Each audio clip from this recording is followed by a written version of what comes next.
ஞானேஸ்வரியில் அத்தியாயம் 13 ஸ்லோகம் 34. இந்த அத்தியாயத்தின் இறுதி ஸ்லோகத்தின் இரண்டாவது பகுதி. க்ஷேத்திரம் க்ஷேத்திரஞன் இவ்விரண்டையும் பகுத்து அறிவதன் உண்மையான பலன் என்ன என்ற ஒரு விஷயத்தை நம்ம பார்த்துட்டு இருக்கோம்.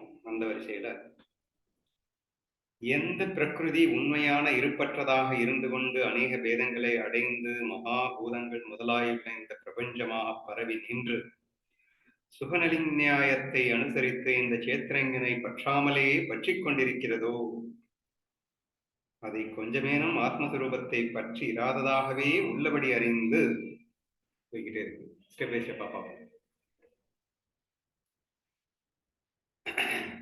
எந்த பிரகிருதி, இப்ப பிரகிருத்தின்னு வரும்போது நீங்க சிம்பிளா ஈஸியா புரிஞ்சுக்கிறதுக்கு நான் அடிக்கடி சொல்ற விஷயம் என்னன்னா மாயான்னு புரிஞ்சுக்கோங்க. இன்னும் அதை விட ரொம்ப சிம்பிளா புரிஞ்சுக்கிறதுக்கு கற்பனைன்னு புரிஞ்சுக்கோங்க அப்படிங்கிற விஷயத்த சொல்லிட்டே இருக்கேன். ஸோ இந்த மனசுக்குள்ள வச்சுக்கிட்டு நீங்க எந்த ஒரு வேத புக்கை படிச்சா கூட ரொம்ப ஈஸியா அண்டர்ஸ்டாண்ட் ஆகும். ஏன்னா மாயா அப்படின்னாலே என்ன, அதாவது அது இருக்கும் ஆனா இருக்காது. அப்படின்னா என்ன, இமேஜினேஷன்ல நமக்கு எல்லாமே அனுபவம் கிடைக்குது, எல்லாமே இருக்கிற மாதிரி இருக்கு. ஆனா ஒன்னாவது ஏதாவது இருக்கா? நீ அமெரிக்கால போயிட்டு ஒரு பொண்ணோட டான்ஸ் ஆடிட்டு இருக்கு அப்படின்னா அது உண்மையிலேயே இருக்கிற மாதிரியான அனுபவத்தை எல்லாம் தருது, பட் இருக்கா அப்படின்னா இல்ல. ஸோ தேர்ஃபோர் மாயா அப்படிங்கிறத விட நீ கற்பனை அப்படின்னு வச்சீங்கன்னா இன்னும் சுபமா உங்களுக்கு அண்டர்ஸ்டாண்ட் ஆகும் அப்படின்னு புரிஞ்சுக்கோங்க. வென்னவர் எங்க பிரகிருதின்னு வந்தாலும் நீங்க இந்த மாதிரி ஒரு ஃபீல் பண்ணுங்க. இப்ப இங்க என்ன சொல்லியிருக்கு, எந்த பிரகிருதி உண்மையான இருப்பற்றதாக இருந்து கொண்டு அநேக வேதங்களை அடைந்து மகாபூதங்கள் முதலாயுள்ள இந்த பிரபஞ்சமாக பரவி நின்று. இது moment when you start the Kalpana என்ன நடக்குதுன்னா இந்த ஒட்டுமொத்த பிரபஞ்சமாக இருப்பது நீங்க தான். மொமெண்ட் நீங்க கல்பனைக்குள்ள போனதுக்கு அப்புறம் நீங்க அமெரிக்காவுக்கு போங்க, ஆப்பிரிக்காவுக்கு போங்க, ஆப்பிரிக்காவும் நீங்க தான், அமெரிக்காவும் நீங்க தான். பஞ்சபூதங்களாக இருக்கின்ற இந்த உலகமே நீங்க தான், அங்க இருக்கக்கூடிய எல்லாமே நீங்க தான், உங்களை தவிர உண்மை இல்லை என்பது உண்மைதானே கற்பனைக்குள்ள. சோ உண்மையான இருப்பற்றதாக இருந்து கொண்டு அநேக வேதங்களை ஏற்றுக்கொண்டு உலகமாக பரவியிருக்கிறது. ஆனா உண்மையா இருக்கா? உண்மையிலே இல்ல. உண்மையாக இருப்பற்றதாக இருந்து கொண்டு ஆனால் அநேக பூதங்களாக இருந்து உலகம் முழுவதும் பரவி இருக்கிறது. இந்த பிரபஞ்சமாக பரவி நின்று சுகநலின்னா எந்திரத்தை அனுசரித்து இந்த சேத்திரங்கனை பற்றாமலே பற்றி கொண்டிருக்கிறது. அடுத்த பாயிண்ட், சுகநலிஞா நியாயம் அப்படிங்கிறது வேற ஒண்ணும் இல்லை. இது ஏற்கனவே நம்ம ஐ திங்க் இந்த அத்தியாயம் மறந்து போயிடுச்சு. ஒரு பறவையை, அதாவது ஒரு கிளியை பிடிப்பதற்கு வேடர்கள் கையாளும் ஒரு யுக்தி அப்படின்னு சொல்லி எக்ஸ்பிளைன் டீட்டெயிலாகவே பண்ணியிருக்காரு. குட்டி ராட்டினம், சின்னதா ஒரு ராட்டினம், அதுல வந்து படிக்கட்டு மாதிரி இருக்கும். அதுல ஒரு கிளியை வந்து உட்கார்ந்த உடனே என்ன ஆகும்னா தன்னுடைய வெயிட்ல அதை கொஞ்சம் கீழே இறங்கும். எங்க நம்ம கீழே விழுந்துடுவோமோ அப்படின்னு பயந்துட்டு தன்னுடைய காலை எடுத்துட்டு அப்படி மேல் படிக்கட்டுல அப்படி தூக்கி வச்சு அப்படி மேலே ஏறிடலாம், ஏன்னா நம்ம கீழே விழுந்துட்டோம்ல அப்படின்னு மேலே தூக்கி வைக்க மறுபடியும் அந்த வெயிட்டுக்கு அது இன்னும் கொஞ்சம் கீழே இறங்கி வர ஐயோ வந்துடுவோமோ அப்படின்னு மறுபடியும் அது ஏறிக்கிட்டே இருக்க இது சுத்திக்கிட்டே இருக்க இது நம்ம உசுறு போயிடும்ன்ற பயந்துக்குள்ள அதுக்கு சுத்திக்கிட்டே இருக்குமா. எப்ப வரைக்கும்னா வேடன் வந்து ஹாயா நடந்து வந்துட்டு வேடனை கொண்டு போயிட்டு கையை கொண்டு போறான்ல, நம்ம கீழே விழக்கூடாதுன்னு தான் அது தோணுமே தவிர வேடன் கையில மாட்ட போறோம்னு கூட தோணாதான். அப்ப என்ன நினைச்சிட்டு இருக்குன்னா, இந்த விடுபட்டு கொண்டிருக்கும் தன் காலை கொண்டு பற்றாமல், அதாவது விடுபட்டிருக்கும் தன் காலை கொண்டே பற்றி கிடந்து, ரொம்ப அருமையான ஒரு வார்த்தை. ஆக்சுவலா ராட்டினம் அதை பிடிச்சிட்டு இருக்கா இல்ல, இதுவாதான் போய் பிடிச்சிட்டு இருக்கு. ஆனா என்ன நினைச்சிட்டு இருக்கு அப்படின்னா, ராட்டினம் என்னமோ தன்னை பிடிச்சிட்டு இருக்கிற மாதிரியும் அது என்னமோ கீழே தள்ளி விடுற மாதிரி. இது யாரும் கீழே தள்ளி விடல, இதனுடைய வெயிட்ல இதுவாதான் கீழே இறங்கி வருது, இதுவாதான் அது மேல உட்காந்து தள்ளுது. ஆக்சுவலா ராட்டினம் எதுவுமே பண்ணல, பட் ஸ்டில் பறவை இதுவா செய்து கொண்டு, ஆனால் அது தன்னை பிடிக்கிற மாதிரி ஒரு மன பிராந்தியை ஏற்படுத்தி கொண்டு இருக்கிறது அல்லவா. சோ அப்ப என்ன ஆயிடுது, இந்த நலிங்னா அப்படின்னு நியாயம், அந்த எந்திரத்துக்கு வந்து இந்த ராட்டினத்துக்கு பேர் இருந்த ஏதோ ஒரு கொடுத்துருக்காரு, சரியா. ஸோ அதை வந்து மாயா அப்படின்னு வச்சுக்கோங்க. ஆக்சுவலா அது பிடிக்கவே இல்லை, அது பிடிக்கவும் முடியாது, ஏன்னா அது ஒண்ணும் இல்லை. ஆனா அது வந்து தன்னை பிடிச்சிட்டு இருக்கிற மாதிரியும் அதனால தான் கட்டுண்ட மாதிரியும் கடைசியில் வேடன் கைப்பட்டு அது இரண்டாக வெட்டின போதிலும் தன் பிடியை விட்டுக் கொடுக்காமல் இருக்குமாம் அப்படின்ற அளவுக்கு அவர் எக்ஸாம்பிள் சொல்லியிருக்காரு. அப்போ எதுல மாட்டிட்டு இருக்கோம்? பிரகிருதியில. ராட்னம்ங்கிறது பிரகிருதின்னு இன்னும் ஒரு படி மேல போயிட்டு என்ன சொல்லிட்டா? கற்பனையில. சோ நீ ஒரு கற்பனை பண்ணிட்டு அந்த கற்பனையில நீ சிக்கி போயிட்டு கற்பனையை உண்மைன்னு நம்பிட்டு கடைசியில அது என்ன பிடிச்சிட்டு இருக்கு அப்படின்னு சொல்லிட்டு அதை விட்டு வெளியே வராம தவித்துக் கொண்டிருக்கின்றான் ஜீவன், சேத்ரஞன். இப்ப சேத்ரஞன் அப்படின்னவன் யாரு?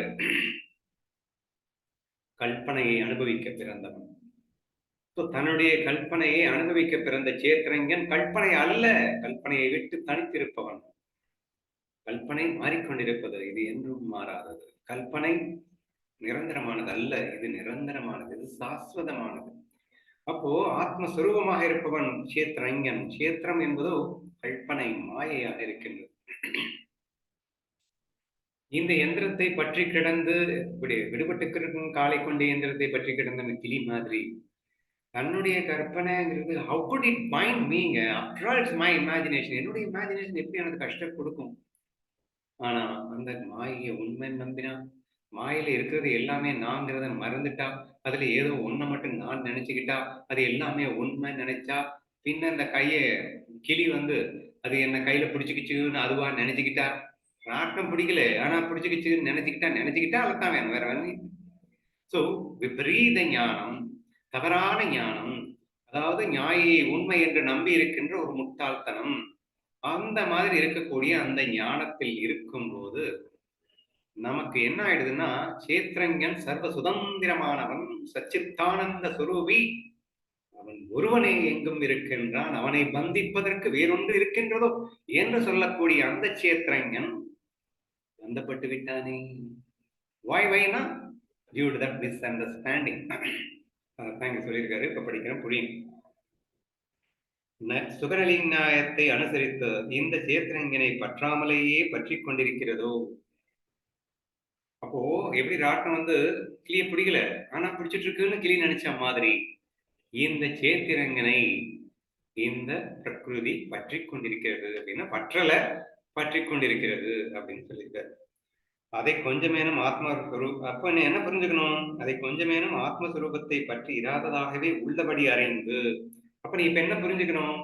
ஆக்சுவலி அது பற்றவே முடியாது, என் கல்பனை என்னை பந்திக்கவே முடியாது, அது என்ன எதுவும் பண்ணாது, எதுவும் பிடிச்சிக்கவும் இல்லை அப்படின்னு நான் யாரு? நான் ஆத்மஸ்வரூபம், நான் எப்போதும் சுதந்திரமானவன் என்ற இந்த உண்மையை புரிந்து கொண்டு, சரியா?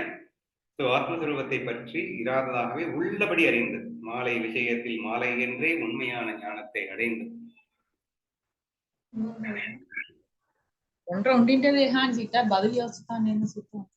மாலை விஷயத்தில் அப்படின்னா ஒரு மாலை இருக்கு, ஆனா அந்த மாலையை பார்த்துட்டு நீ வந்து பூமாலை இருக்குங்க, பூமாலையை பார்த்துட்டு பாம்பு அப்படின்னு நினைச்சுக்கிறதுக்கான வாய்ப்பு இருக்கு. ஆனா எப்படி வந்து கல்பனையை உண்மைன்னு நீ நினைக்கிறதுனால கஷ்டப்படுறியோ அந்த மாதிரி அந்த பூமாலைய நீ பாம்புன்னு நினைச்சா கஷ்டமா தானே இருக்கும். அந்த மாதிரி இல்லாம ஆத்மஸ்வரூபம் உண்மையான, அது சச்சிதானந்த ஸ்வரூபம், அது சுதந்திரமானது, அதை யாரும் கட்டுப்படுத்தவே முடியாது அப்படிங்கிறது உண்மை. அந்த உண்மையை உள்ளவாறு புரிஞ்சுக்கும். அது ஏற்படுத்தின ஒரு கற்பனையில இது எப்படி சிக்க முடியும்? சிக்கவே முடியாது. சிக்க சான்ஸே இல்லை.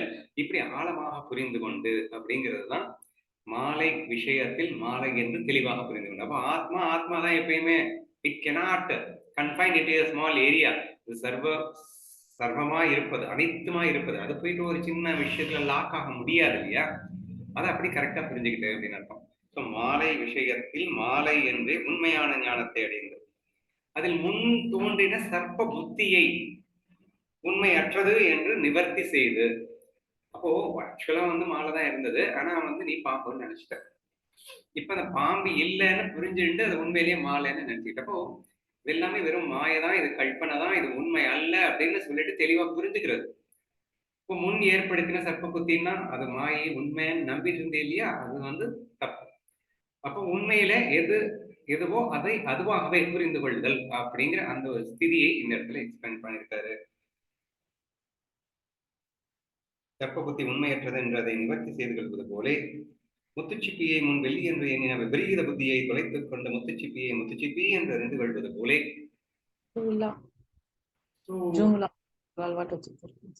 முத்துச்சிப்பி அப்படிங்கிறது வெள்ளி மாதிரி இருக்கும் அப்படிங்கிறதுக்காக அது வெள்ளி ஆயிடுமா? ஆனா நீ வெள்ளின்னு நினைச்சுக்கிட்ட. பட் இப்ப புரிஞ்சுக்கோ, எது எதுவோ அது அது வந்து புரிஞ்சுக்கோ. கல்பனை வேற, ஆத்மா வேற.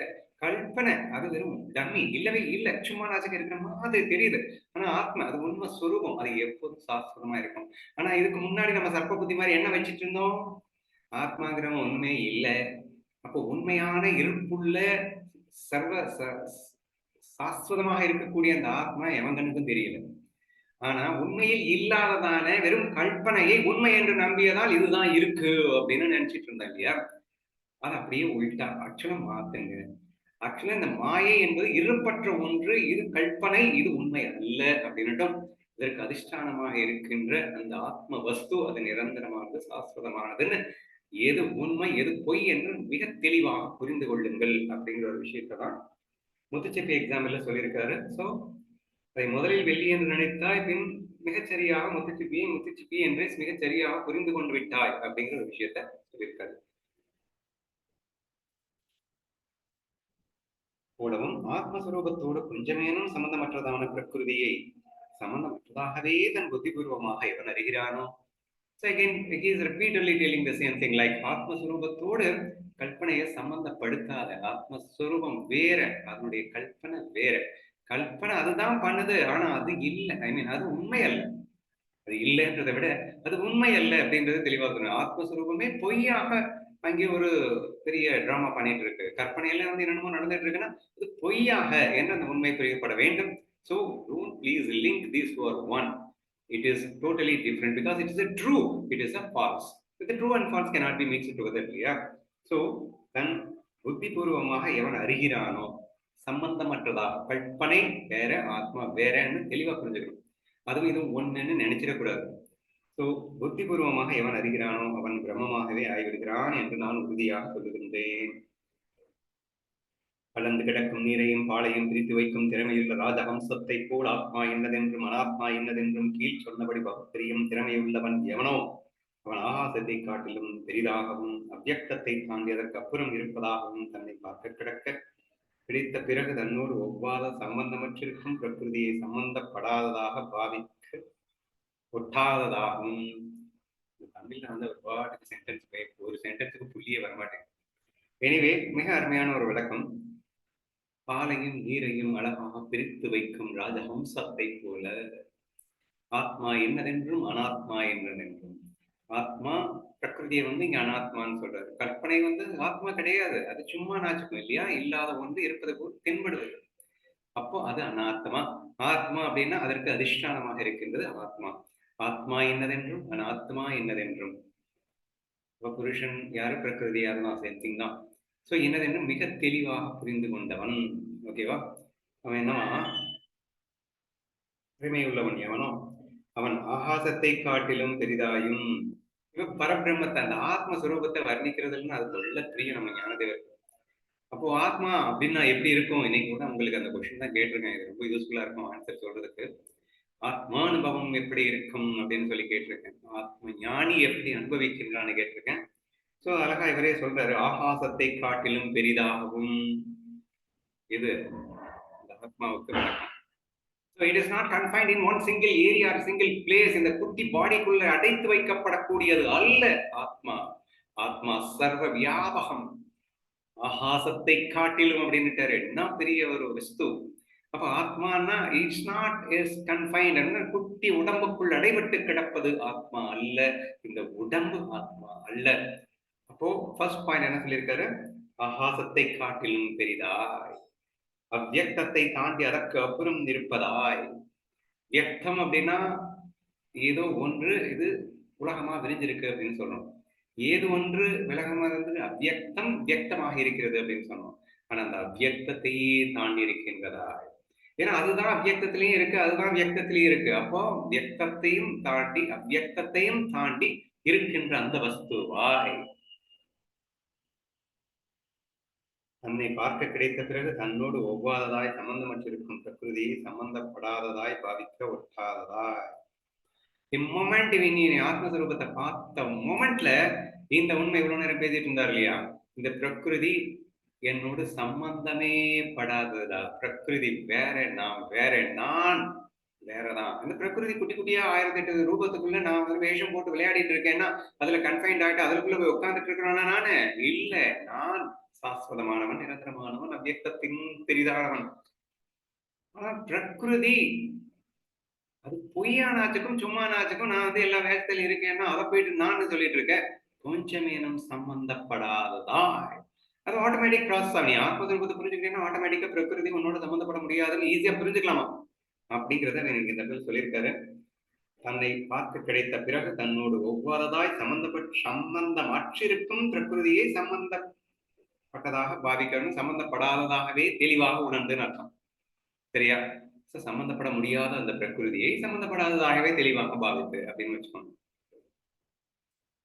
நாமரூபங்களை அற்றுப்போக செய்வதாகவும், ஒன்ஸ் இந்த ஆத்மாவை ரியலைஸ் பண்ணும்போது இந்த நாமம் ரூபங்கள் இவைகள் எல்லாம் வந்து டர்மி அப்படிங்கிறத தெளிவா புரிஞ்சுக்கிறோம் இல்லையா? அப்ப நாம ரூபங்களை அற்றுப்போக செய்வதாகவும், துவைதத்தை மிகுந்து நிற்க ஒட்டாததாகவும், என்ன தவிர இந்த உலகத்துல யாருமே இல்லை, எதுவுமே இல்லை, இருக்கிறது எல்லாமே நான் நான் தான்ற தெளிவான புரிதல்.